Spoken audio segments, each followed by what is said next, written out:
Ko'pchilik so'ragan jek tikuv mashinkasi necha volt kuchlanishda ishlaydi? Xo'p, o'rtoqlar, bizda hozir laboratoriy stabilizator bor. Biz o'lchagan o'sha volt kuchlanishga tokki moslab beradi. Mashinkani shunga ulab hozir ishlatib ko'ramiz. Demak, o'zi aslida tikuv mashinkani mana bu joyda yozilgan, ya'ni ishlash tartibi bo'yicha o'zi aslida 220 volt kuchlanishda ishlatish kerak. Ya'ni bu zavod talabi, lekin mashinka bundan past kuchlanishda ham ishlaydi.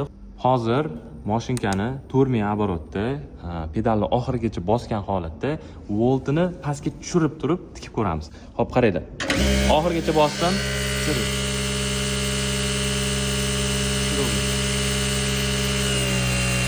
Eshitgan bo'lsanglar, ovoz pasayyapti.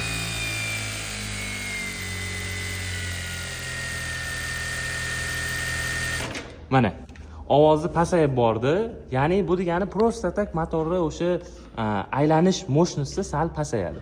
Texnik tomondan qanaqa ta'sir qiladi kam voltda ishlash desanglar, hop aytaylik, sizlarning uyingizda 100 yoki 120 volt kuchlanish bo'lsa, mashinka ishlaydi, faqat to'liq kuchidan foydalana olmaysizlar.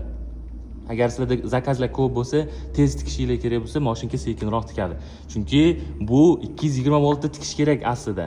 Endi O'zbekistonda hamma joyda ham 220 volt bo'lmaydi. Shuning uchun minimal o'sha 85-90 volt kuchlanishda ham ishlatsa bo'ladi.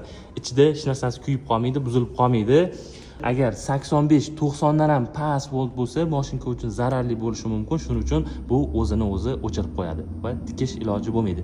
Off degan o'zi chiqib qoladi, lekin o'sha minimal 90-100 volt kuchlanishda mashinkani bemalol tikib ishlatsanglar bo'ladi.